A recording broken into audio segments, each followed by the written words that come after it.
संभाल ना सकी और वो गिरी और उनके हाथ से दूर जा गिरा एकलव्य। गिरते ही नन्हा एकलव्य रोने लगा और बच्चे के रोने की आवाज सुन के वहां पहुंच गया अपने काले घोड़े पे सवार जरासंध। गुर्रा कर जरासंध बोला, अब कृष्ण तड़पेगा जैसे मैं तड़प रहा हूं। और उसने अपनी गदा हवा में उठाई। एक ही दिन में दूसरी बार उस 2 दिन के बालक को मारने के लिए शस्त्र उठा था, लेकिन तभी 2 बहुत बड़े पंख दिखे जिनके फड़कने से जंगल में हवा की एक आंधी सी उत्पन्न हो गई। ऊंचे घने पेड़ों के पीछे से पक्षीराज विशाल काय गरुड़ प्रकट हुए और उनकी पीठ पर सवार था मैं कृष्ण। अपने भाई एकलव्य को बचाने के लिए यही था मेरा दूसरा यत्न।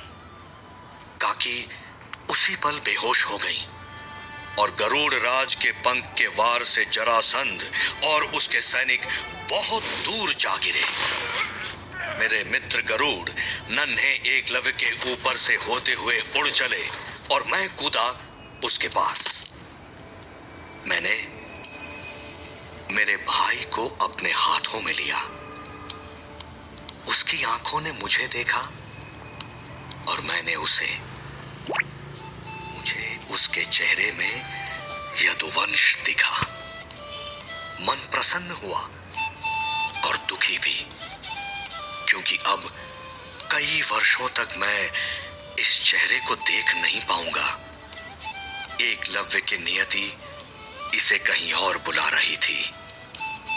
मैंने एक बड़े से पत्ते में नन्हे एकलव्य को लपेटा और सामने बह रही काली गंगा के बहाव में छोड़ दिया।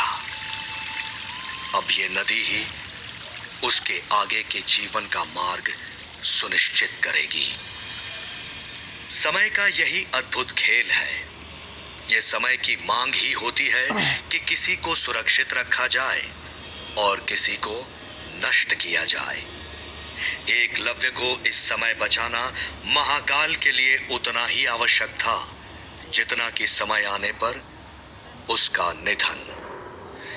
घने जंगल में मानुकी चिल्लाते ढूंढते मेरे काका देवक्षरवा को मानु की काकी बेसुध पड़ी मिली। जब सुध आई तब उनका एक ही विलाप था, मेरा बच्चा कहाँ है, मेरा बच्चा। मगर इस जंगल में एक और मां भी थी जो अपने बच्चे के लिए विलाप कर रही थी। भीलों के राजा हिरण्याधाणु के महल में उनकी पत्नी महारानी हिरण्यकशु अपने मृत बच्चे को गोदी में लिए देवी मां से दुहार कर रही थी। महारानी की दाईमा उनके सर पर हाथ फेरते हुए कहती है, होता तो सब देवी मां की इच्छा से ही है। महारानी कहती है, तो मुझे उनकी इच्छा स्वीकार नहीं। जा रही हूं मैं गर्भलक्ष्मी के मंदिर और तब तक वापस नहीं आऊंगी जब तक देवी मां मुझे मेरा बच्चा जीवित वापस नहीं कर देती। जहां एक मां अपने पुत्र की खोज में उस विशाल जंगल का चप्पा चप्पा छान रही थी, वहीं एक और मां अपने मृत बच्चे को सीने से चिपकाए नंगे पैर चलकर पहुंच गई थी काली गंगा नदी के बीचों बीच गर्भलक्ष्मी के मंदिर। अपने मृत बच्चे को दोनों हाथों में उठाए महारानी कहती है, सुना है जीवन दान देता है ये पानी जो तुम्हारे चरणों को धोकर बहता है। आज आस्था की हट है एक मां की, एक मां से। महारानी हिरण्यकशु अपने मृत बच्चे को सर पर लिए नदी में एक डुबकी लगाती है और तब नियति अपना रंग दिखाती है। पानी का बहाव एक लहर की तरह आता है और मृत बच्चे को बहा ले जाता है। घबराई महारानी तुरंत पानी से ऊपर आते हुए अपने हाथ इधर उधर मारती है और बहते बच्चे को वापस पकड़ लेती है, उसको अपने सीने से चिपका लेती है और तब उन्हें बोध होता है उस बच्चे बच्चे के शरीर में धड़कनों का।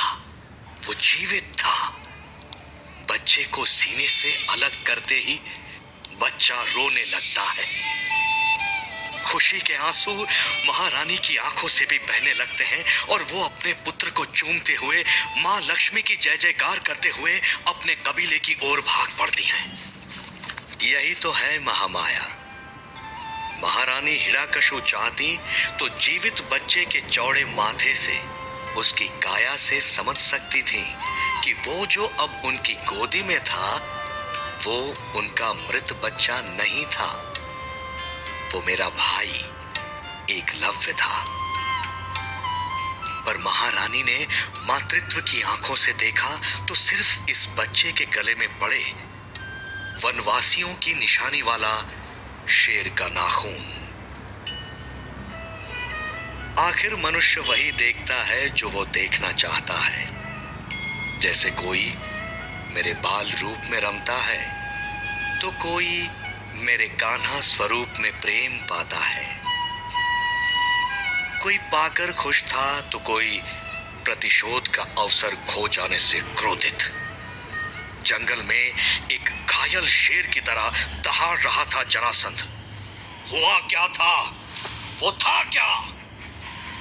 जरासंध का सेनापति कहता है, एक विशालकाय पक्षी था महाराज। वही मायावी पक्षी बच्चे को ले गया होगा महाराज। लेकिन जरासंध संदेह से कहता है, मायावी तो सिर्फ एक है, कृष्ण। बार बार मेरे हर यत्न को विफल कर देता है ये कृष्ण। सैनिकों, या तो वो बच्चा मेरे पास जीवित लाओ या फिर उसके मृत होने का प्रमाण। अंधेरा होने से पहले पूरा जंगल छान डालो। नहीं ढूंढ पा रहे हो तो जाओ और उनसे पूछो जिन्हें इस जंगल के बारे में सब पता है। यहाँ रहने वाले वनवासी, भील, निषाद, ढिंढोरा पिटवा दो। मगध नरेश जरासंध के पास जो कोई भी वो बच्चा लाएगा वो सोने के सिक्कों से तोला जाएगा। परंतु अगर मुझे रात्रि उपरांत वो बच्चा नहीं मिला तो वनवासियों का हर नन्हा बच्चा मैं छीन लूंगा। एक तरफ प्रतिशोध का क्रोध था और दूसरी तरफ राजपुत्र के जन्म की खुशी जो भीलों के कबीले में मनाई जा रही थी। हिरण्याधानु युद्ध से वापस आए थे और महारानी अपने पुत्र को उसके पिता से पहली भेंट करवा रही थी। वो कहती हैं, मैं आपसे हमेशा कहती थी एक दिन देवी मां हमारी प्रार्थना अवश्य सुनेगी। हिरण्याधानु ने एकलव्य का माथा चूमा और बोले, अद्भुत, इसकी काया आर्यों जैसी है। देवी मां का वरदान है हमारा पुत्र। नियति की असीम शक्ति के सामने सब नमन थे।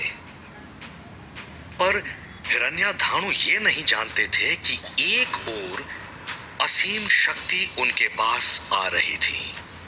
जरासंध के सैनिक जंगल के कबीलों से छोटे बच्चे छीन रहे थे और उनके बिलखते रोते परिवारजनों से कह रहे थे, अपना बच्चा वापस चाहिए तो वो बच्चा लाकर दो जिसे महाराज जरासंध ढूंढ रहे हैं। तभी कबीले का एक आदमी बोल पड़ता है, हो न हो ये वही चमत्कारी बच्चा है जो महारानी के पास है। सुना है आज सुबह वो अपना मृत बच्चा लिए घने जंगल में बने गर्भ लक्ष्मी के मंदिर गई थी और वहां से जीवित बच्चा ले आई। जरासंध के सेनापति को यह बात सुनते ही साफ समझ में आ गया। उसने तुरंत आवाज लगाई, सैनिकों, चलो हिरण्याधानु के कबीले में। ढलते सूरज की रोशनी में हिरण्याधानु के कबीले की तरफ चला आ रहा था जरासंध का सेनापति। लेकिन नियति ने फिर से अपना खेल खेला और एक तीर आकर सेनापति के सामने गिरा। उस तीर पर मगध का राज चिन्ह बना था और उस तीर पर लगा था एक पत्र। सेनापति ने वो पत्र पढ़ा। सूचित हो कि महाराज जरासंध को यदुवंशी बच्चा मिल गया है। सारी सैनिक टुकड़ियां वापस मगध पहुंचे। काली गंगा नदी के एक तट पर मगध के सैनिकों की भीड़ जमा थी। जरासंध के आते ही सेनापति ने एक बड़ा सा पत्ता हटाते हुए कहा, वही यदुवंशी बच्चा है महाराज। पानी का बहाव किनारे ले आया लाश को। देखिए, गले में वनवासियों वाले शेर के नाखून वाली माला भी है। पानी में डूब के ही मरा है। किंतु जरासंध बोले, मरा नहीं, जीवित है। जिसे जरासंध को मारना होता है वो तब तक नहीं मरता जब तक जरासंध उसे न मारे। ये कहते हुए उस क्रूर उग्र राजा ने अपनी गदा उस मृत बच्चे के ऊपर उठाई और जरासंध के महाबली सेनापतियों और सिपाहियों तक ने अपनी आंखें बंद कर ली। ऐसी क्रूरता देख पाने की शक्ति उनमें भी नहीं थी। हाँ, जरासंध की खोज पूरी हो चुकी थी, पर एक मां की खोज वो निरंतर चल रही थी। अंधेरे जंगली जानवरों से भरे जंगल में मानू की काकी के पैर से बहता रक्त और उनके कदम रुक नहीं रहे थे। एक बार फिर काका ने कहा, मानू की, बस करो, अब वापस चलते हैं। इस अंधेरे में कैसे ढूंढेंगे बच्चे को? सुबह आएंगे ढूंढने और तब हमारे साथ यदुवंशी सैनिक होंगे। हम पूरा जंगल छान मारेंगे। सुन रही हो मानू की? पर मानू की काकी भूख, प्यास, दर्द, थकान से मूर्छित हो गई थी। मानू की काकी का मायका, वनवासियों का महल, आज शमशान का रूप ले चुका था। पर सबसे अधिक क्षति तो काकी की ममता को हुई थी। होश में आते ही काकी अपने महल के हर मनुष्य से बस यही बोलती रही, सुबह होते ही हम सबको जंगल चलना है, मेरे पुत्र को ढूंढने। तभी शास्त्री जी उनके पास पहुंचे और कहा, कल जंगल न जाओ तो उचित होगा पुत्री। काकी ने आश्चर्य से पूछा, ऐसा क्यों? शास्त्री जी दबी सी आवाज में बोले, मैंने आपके पुत्र की कुंडली बना ली है। कुंडली में आपके पुत्र की मृत्यु का समय उसकी युवावस्था है बिटिया रानी। युवावस्था? अर्थात मेरा पुत्र अभी जीवित है? खुशी के मारे काकी ने पूछा, परंतु शास्त्री जी के चेहरे पर खुशी नहीं थी।